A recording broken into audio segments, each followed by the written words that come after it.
Skandochki magatire vana. Oh, nana, didavoy,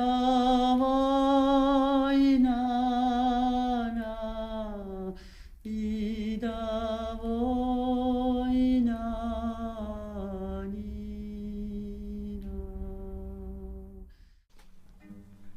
Welcome to Voices of the Ancestors, where we explore Georgian polyphonic songs and the women who sing them. The voices today are me, Susan Thompson. And me, Holly Taylor-Zuntz. And the voice you heard at the top of the episode was Tamar Buadze singing Ase Chongori with her grandmother's voice and tonality. Welcome to Series 2 of Voices of the Ancestors. We've missed you. This episode has been a long time in the pipeline, nearly a year, I think. Yeah, we first visited Tamar last summer, wasn't it? When it was she was holding a workshop in the park. Oh, that's right. Oh, that was a first, wasn't it? It was the first time she'd done an open workshop. And she put this call out to people, come and sing in the park, young, old, doesn't matter if you've sung before or not. And then, she's so busy, she managed to fit a meeting with us. It was the first time we'd met her.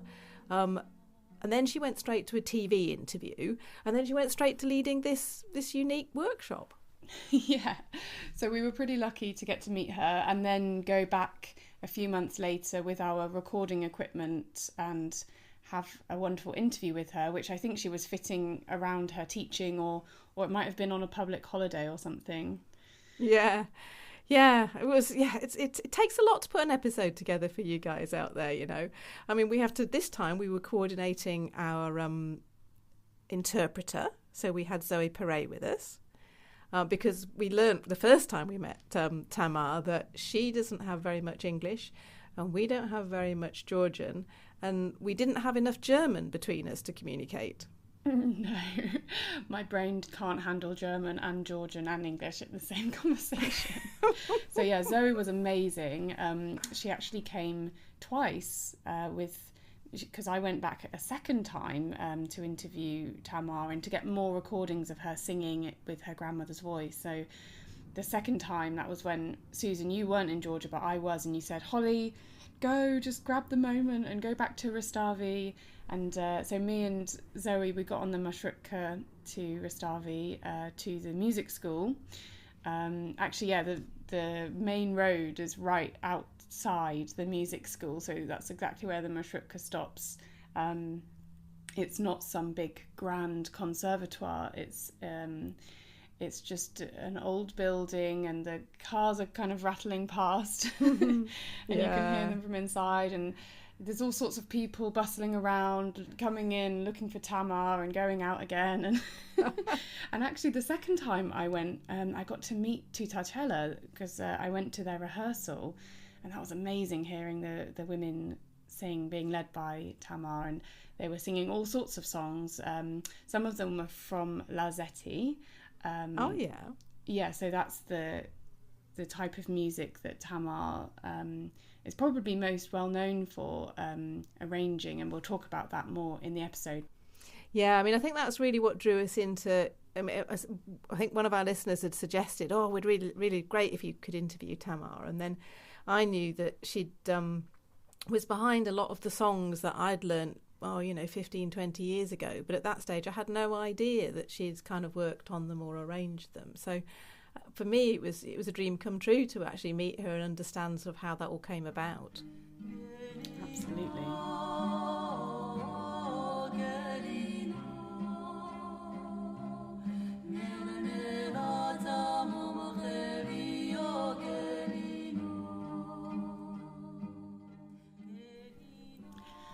So you're hearing this episode now because we reached our financial goal, thanks to our amazing patrons and Ko-fi supporters who've supported the project regularly with donations. So thanks to them buying us a cup of coffee once a month, we've been able to just do this work that we absolutely love. So like we said, it is a lot of work to put an episode together, but we absolutely love it, and we love really getting deep underneath the folklore of the, you know, and the stories and the songs, and just basically we've been able to develop this episode in the way it deserves, thanks to our supporters. So thank you to our supporters from the US, Australia, Austria and the UK. Thank you, Angela, Bernard, Boris and David. And thank you, Inessa, Jen, Joan and Johnny. Thank you, Karen, Rosemary, Sean and Spike. You've all helped to create this episode. That's so true. And this is an episode where it's going to be worth checking out the website and the show notes, because there's going to be lots of added detail. You can go to the website, www.voicesoftheancestors.co.uk, and if you go to the donate page, you'll find all the information about how to make a donation so that we can make more of these episodes for you. And then there's the page that will have a transcript that you can download, because this interview with Tamar, I mean, she's done so many things. She's works and teaches in many of the German-speaking countries. And there's a book that she's co-authored with Imka McMurty, and that has a teaching CD with it where there are 3 voices on it, and the third voice is Nana Mjavanadze, who appears in one of our other episodes. So yeah, you'll find out all about how to get hold of the book on the website resources page. Yes, so here we go. Enjoy our interview with Tamar Buadze and Zoé Perret translating.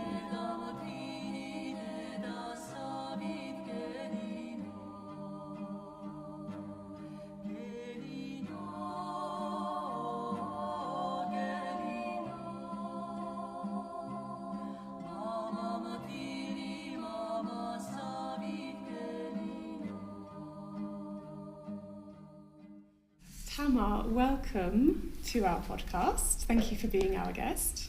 მადლობა, თქვენც დიდი მადლობა, რომ ჩათვალეთ, რომ ჩემთან ჩაწეროთ ინტერვიუ. Thank you for having me. Thank you for considering that I was a useful person to interview. And welcome, Zoe. Thank you for being our translator. Thank you. It's always a pleasure to be with you, to work with you. Let's start with, where are we? What's this space and what do you do in this space? Აქედან დავიწყოთ, თუ სად ვიმყოფებით ეხლა, რა არის ეს სივრცე, აგვიხსნა. ეს არის სამუსიკო სკოლა. So we are now in the music school of Rustavi, the number 2 music school, and I'm the director of this school since 2006. ეს არის სკოლა, რომელიც უკვე ძალიან დიდი ხანია. In this school we have about 400 students, and unfortunately the condition of this building is not good, and we have been waiting for so long for renovation or for another building, but despite of the bad condition, there are still 400 students. And is it just a folk music school, or what music? ეს იყო საფორტეპიანო სკოლა. So until 2006 this used to be piano school, but it was almost about to collapse, and at that time folk music started to be a little bit more fashionable, let's say, and the mayor of the city, Rustavi, came to me and asked me if I could take care of this school, and he said, okay, let's change the name and let's call it folk music school.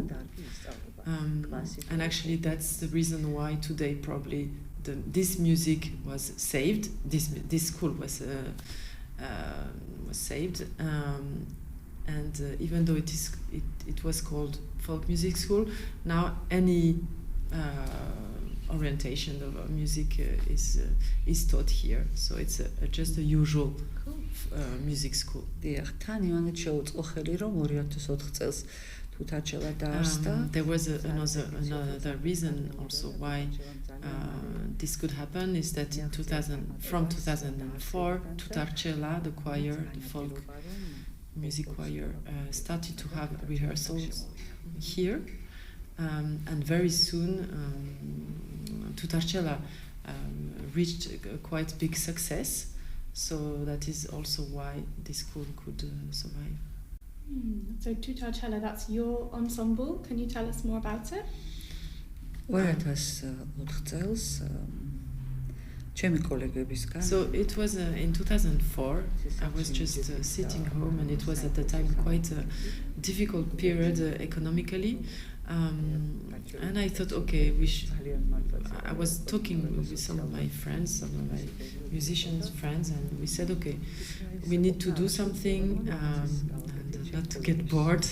Let's start a choir, and this is how Tutarchela started. ზუსტად ამ პერიოდს დაემთხვა ის, რომ გავიცანი ლაზი ქალბატონი. So at that time, at the same time, I met a lady, a Laz lady, whose name is Nazi Memishishi. Nazi Memishishi. Is ჩემი მეზობელი. So Nazi is my neighbor till today, and she told me, look, I know so many Laz songs. I think it would be interesting for you to listen to them, and why not you could maybe sing them and work on them, and let's say make them Georgian so that people can sing them. Actually, Nazi is a very patriot woman, and so she really wanted us to sing these songs. So this happened in Rustavi. So Rustavi is about almost as far away as you can get from the Black Sea and Lazeti. Exactly, Lazeti, yeah. And ეს ხდება რუსთავში, ხომ შენი მეზობელი ან ძალიან შორია Lazeti. სარფიდან არის. This happens in Rustavi, which is very far from Lazeti, but this woman is from Sarpi originally, but just now she has her family here. ზუსტად ამ პერიოდს ხო, მოკლედ მე დავიწყე ნაზისთან. So I started to go to her house and to listen to her songs. Unfortunately, I didn't have a recorder at that time, but I would listen carefully to what she was singing, and I was trying to write down the notation of this, like the transcribe on scores all these songs, because she was every time, of course, singing a different variant version of the song. ზუსტად ამ პერიოდს დაემთხვა ის, რომ at that time I also attended a concert that was organized by the Georgian church in Tbilisi, and it was a song by a Turkish man, a Turkish singer, very famous, and I then realized that this music, that it was Laz music.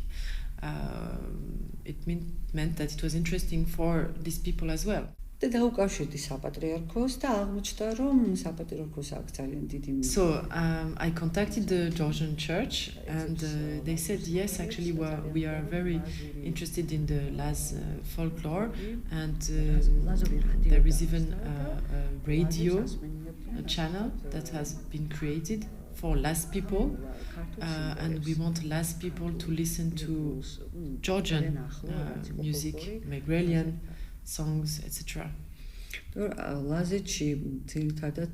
Because the Laz people from today, they live in Turkey, and most of them, they think they have no connection to Georgia, and they think they are not Georgians at all.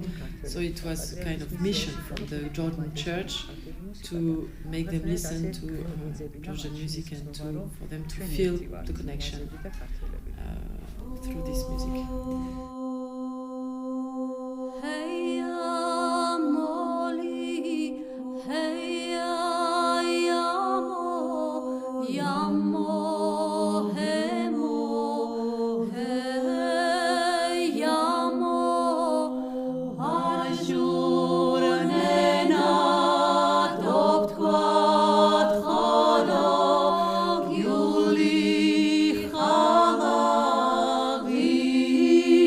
Sky.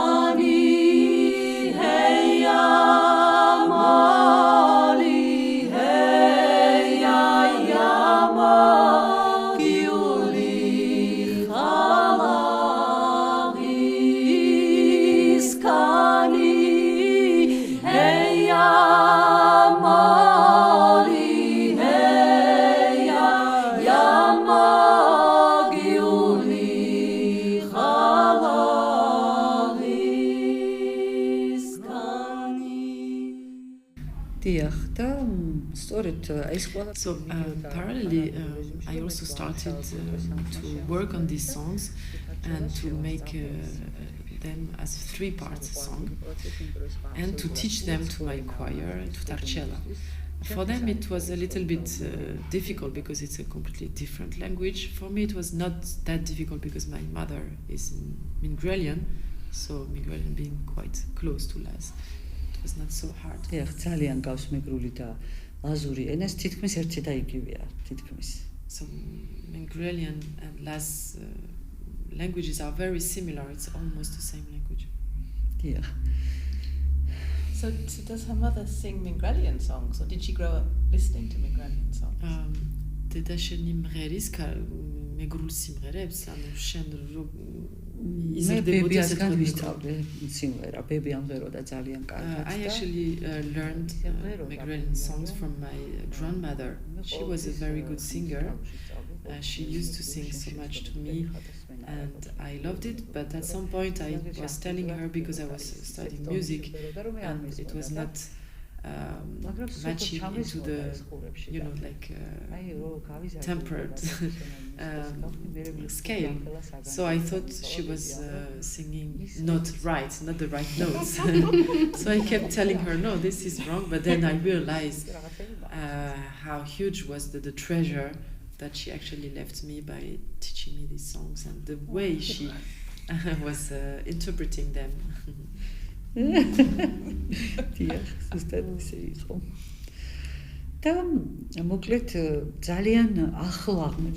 So it happened that for me these last songs, I felt very close to this last song for some reason, and I really put a lot of energy in it, in this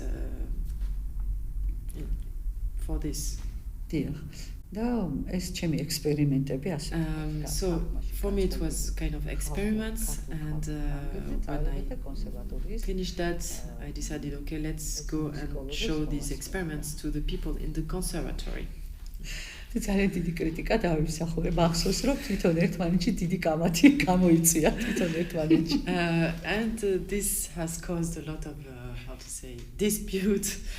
We're talking about an academic conservatory, aren't we, in Tbilisi? But to the ethnomusicologists. But yeah, she said so.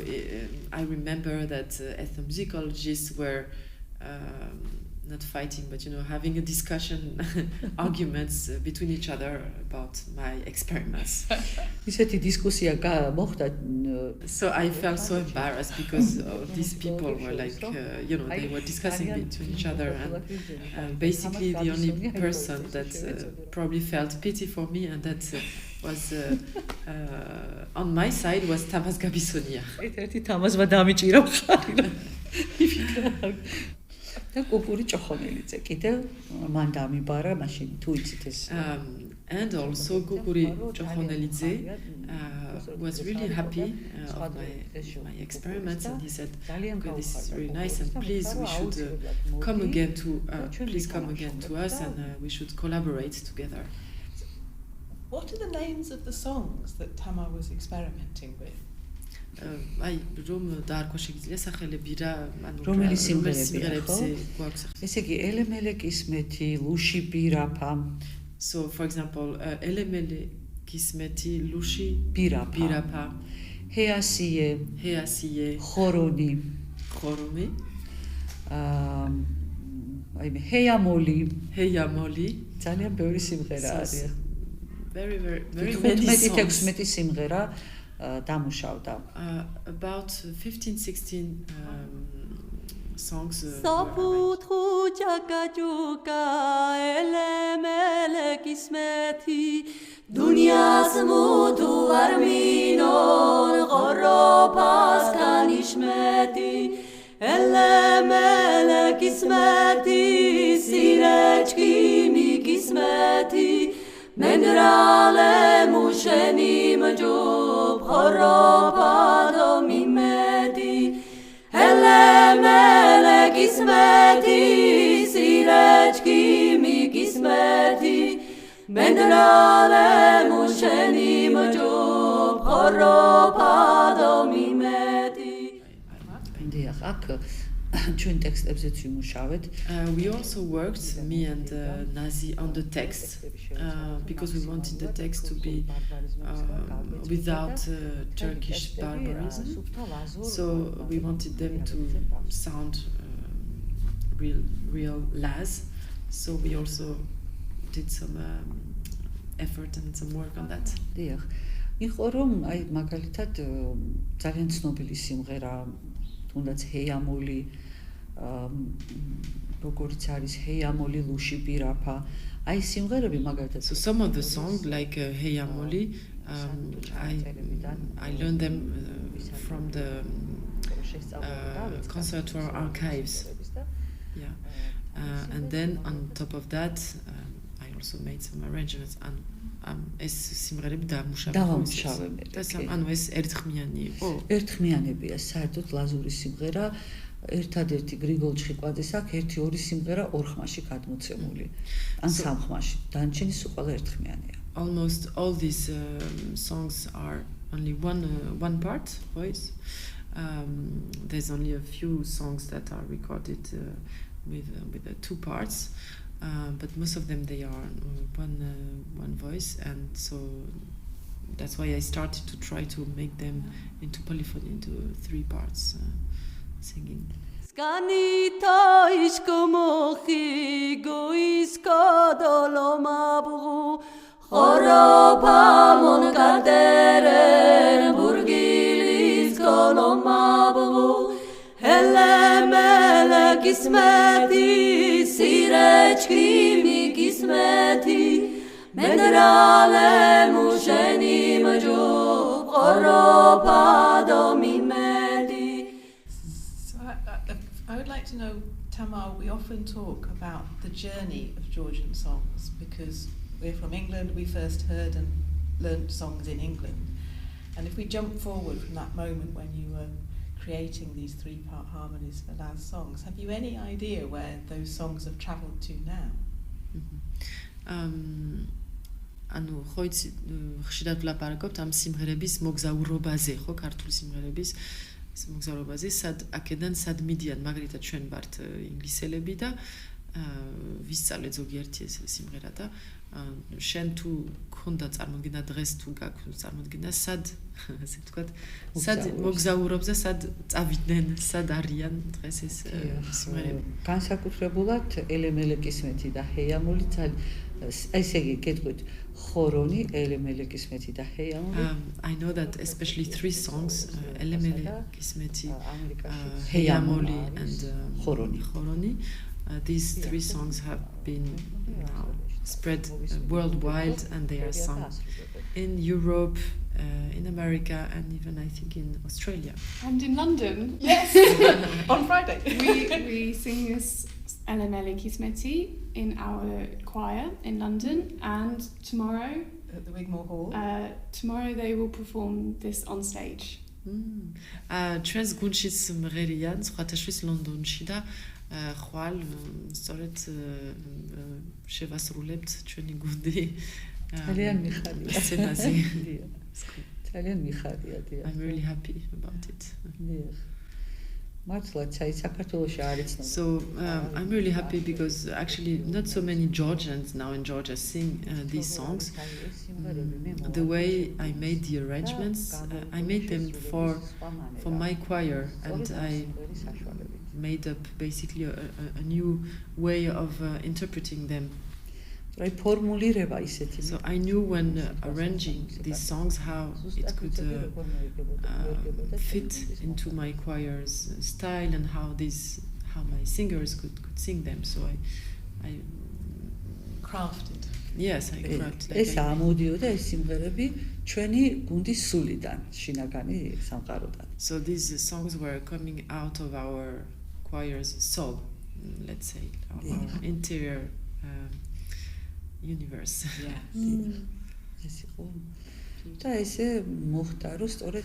And this was actually thanks to these last songs that people in Europe started to get to know Tutarchela.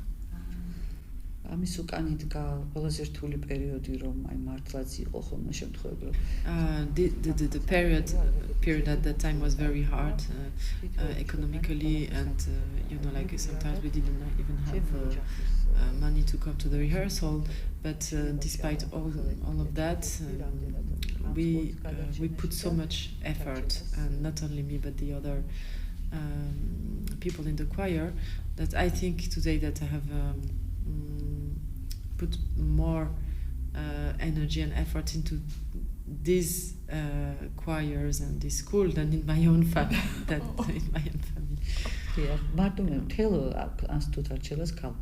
Not only me, but actually every woman in this choir in Tutarchela. You're hard-working women.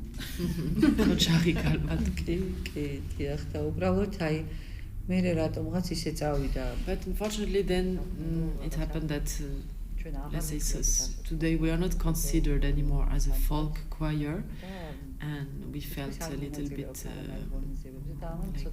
excluded. So it's a little bit hard when you feel like you are not part of the community.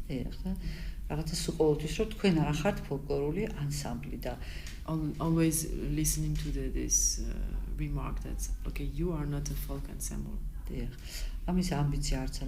was never actually our ambition anyway. We never wanted to perform exactly the way people performed in the recordings, in the archive recordings. First of all, I always consider that so we are people, and we want to enjoy what we are doing, and we want to enjoy the process of singing. There was also one thing that caused a lot of agitation from the men. It was the fact that we started to sing men's repertoire as women. Some of the men were not happy at all about that. At the beginning, I really didn't understand. I didn't get the point why they were so upset that we perform these songs. I just love these songs, like Naduri, for example. Why shouldn't sing them? I think anyway, these songs are not performed anymore in the original function, right? So as long as it's already on the stage perform, I think the gender here does not have so much importance anymore. And who said that Naduri is a men's song anyway? Because the women are, I think, also working. და საიდან ვიცით მაიზამაის რომ ნადური უნდა ყოფილიყო კაცების სიმღერა, როდესაც ქალებიც ხო მუშაობდნენ ისედაც განაში. Yes, of course.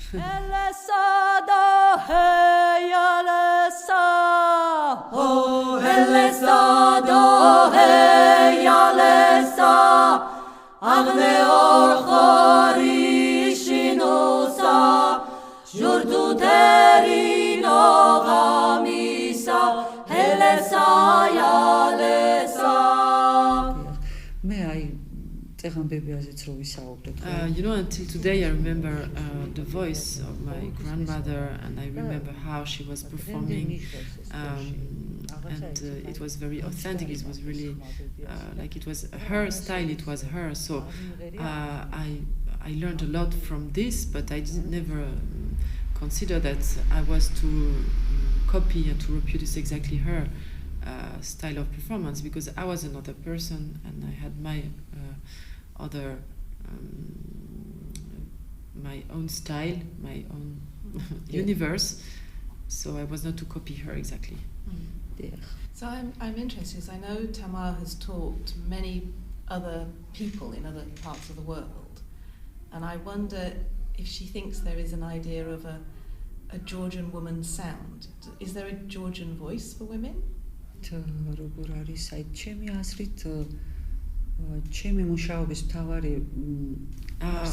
For me, the most important, I think, is to be able to transmit the soul of this song, and not the most important is not the genre genre of this song. Should it be like lullaby or whatever? But what it brings to us, what is the emotion of this song, the soul. So I think that anybody actually can sing these songs. ერთადერთი ვიტყოდი რომ ქართული სიმღერა არის There is one thing that I noticed I think is important is that our ancestors, the people who were singing, who used to sing these songs, they were much more connected to their body, and this connection is lost, I think, today. Most of the performances that I hear. So I always tell my students that when they sing, okay, try to feel that you are standing on the grass, that you are standing on the earth, because if you feel that, then necessarily you will feel that the whole body is engaged. Actually, these people, our ancestors, they were not thinking about the position of their voice or should they do this or that. Actually, they were just singing with their body in their how to say, in their everyday life, and they didn't have these thoughts. Probably they just were naturally singing. ერთი შეხედვით რო დახედავ დავუშვათ ნოტს ხომ ქართული სიმღერისა სიტყვი რომ if you take only the scores, if you transcribe these songs into 3 parts, you look at the scores and you're like, oh, that's quite easy actually, it's nothing very special. And it happened like when I was doing this workshop that like in a few minutes, because I gave them the scores, they would be able to perform the song like by the notes.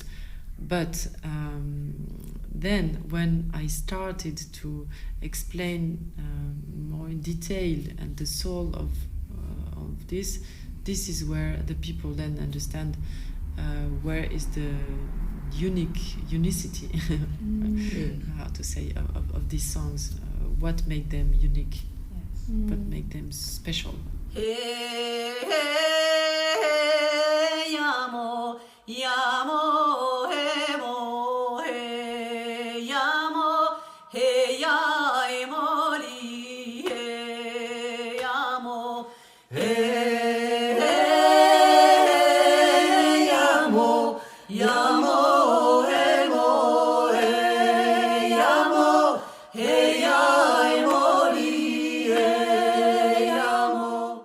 I never look at the music from the ethnomusicological point of view.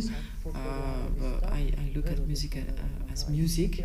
For me, it's much more important to see the musicality, I guess, from the performance of someone, because someone might be singing something that has nothing to do with the folklore, but still I might be much more touched by his or her singing than some kind of performance from an ethnomusicologist that is not maybe interesting for me, it doesn't touch my soul.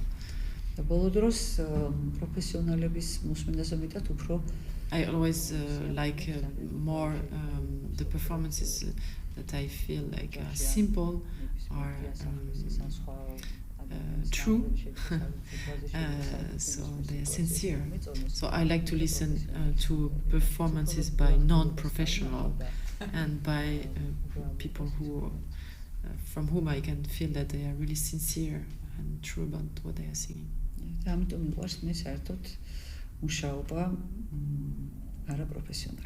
And that's why actually I love working with non-professional singers. This would be a great time to ask Tamar to tell us about her experiment in Rustavi Park. So, because of the pandemic, of course, many people felt a little bit down. There was not so much going on. But from my side, actually, I still had some energy, and I thought, okay, maybe we should do something for these people. We should come up with an idea. And so that's why I decided to start these workshops. I was happy, even though it was not exactly what I expected. Still, I was really happy that something like this happened. What did you expect? სხვა მოლოდინი რა გქონდა? არაფერი მოლოდინი არ იყო. ანუ სხვა სახე მიიღო და დიახ, უბრალოდ ვფიქრობ, რომ დისციპლინა არ გქონდა. I think from some of the participants there was a lack of discipline. They were not really focused on what we were doing. So I would have wished a little bit more, like that they would be more into it. But it's okay. I guess this also needs some experience from my side as well. Because I think I came to some of the early ones, and I remember people were saying to me that this hasn't been done before in Georgia. It's the first time. Yeah, it's true. And actually, I had I really wanted to have this kind of workshops in other cities as well. So I have a question, which is our most recent episode, somebody who's worked with you, Bridget Boyle, said this great phrase. It was like, I think Tamar Buadze, she comes at music from a revolutionary place. So I'm wondering what energy Tamar has for the future, what her current projects are. ერთ-ერთი კარბატონი მეუბნებოდა იმ დღესო, ვისთანაც შენ გქონდა workshop-ი, what was the name? Bridget Boyle. Bridget Boyle. ეს ამბობდა, რომ მე მგონიო თამარი აბსოლუტურად რევოლუციონური მიდან მოდისო, ანუ რაღაცა მიდგომა აქვსო და აი რა სიტყვი მაგაზე და რა არის ანუ შენი გეგმები ასე ვთქვათ, ანუ მაგასთან დაკავშირებული. I never look at music from a frame, from some laws or some rules. I just look at it as music and as a musician. I don't have limits. I don't put myself into a frame.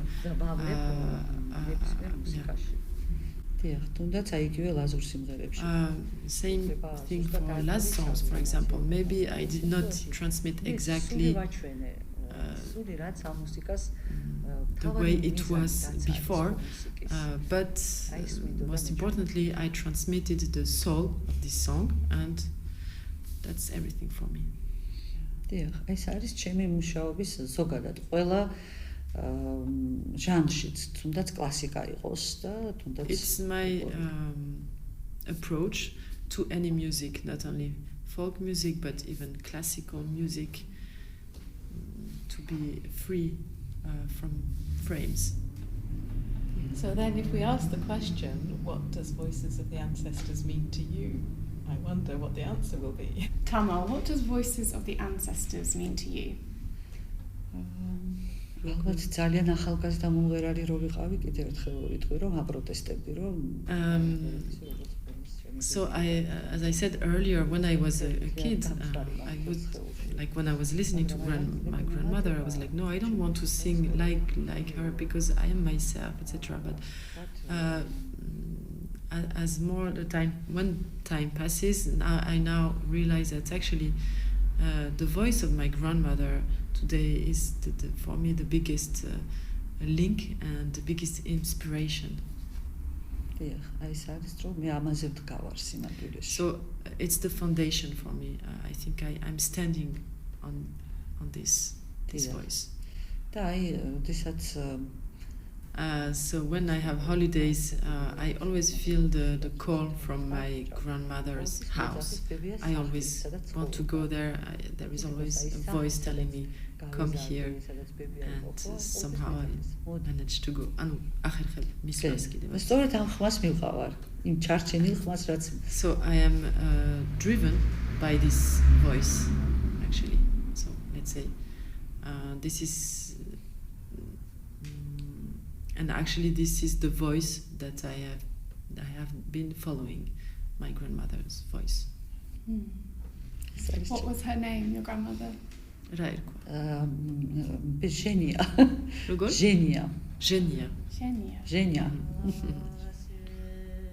Evgenia.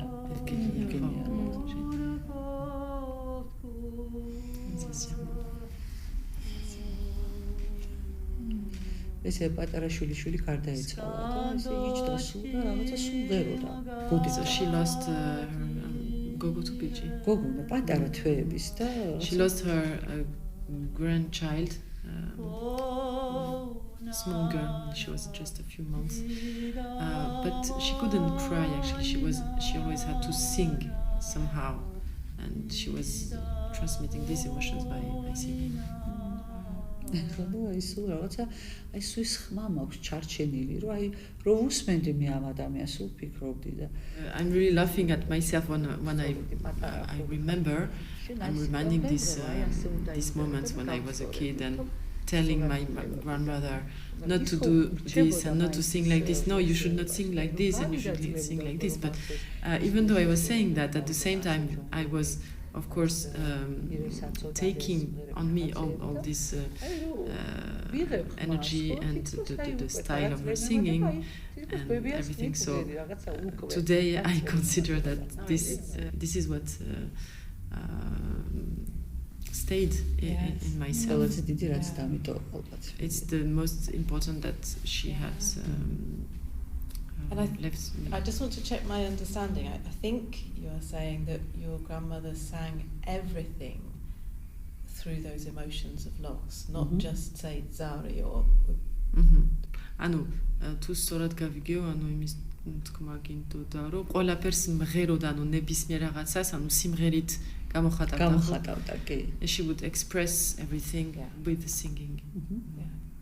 Because Holly and I have had the experience of being in Megrelian when someone had died and hearing someone wail. I would call it wailing. I thought it was the wind, but it was a real person, and Day it was day. a grandmother. Yeah. And I don't think I'd really heard a human make such a. It was a song, but it was a wail. Yeah. ზუსტად ბებიაც მეგრელი იყო. Yeah, my grandmother as well was Megrelian. Hi everyone, it's Holly here from the editing suite. Wow, how cool is Tamar? And that's just our first chat with her, but like we said, I went back a few months later to hear her sing in her grandmother's voice. So keep listening for part 2 coming up next. And there's even a surprise guest who turns up and tells us all about Tutarchela Youth Choir. I've loved working on this episode for you, and if you're enjoying listening to it, consider sharing it with a friend or on social media, rating and reviewing it. We rely on you, our community of listeners, to help us grow. You are the marketing team for Voices of the Ancestors. And you also help us with the production costs by becoming patrons. As we said at the top of the episode, it's only with your support that we've been able to give this episode the time and detail and attention it really deserves. So if you want to be part of creating more episodes like this, just visit voicesoftheancestors.co.uk and click donate. We have so many exciting ideas for the rest of the series, and I just hope that we can keep bringing stories and songs to you. Thanks a lot, and see you in part 2.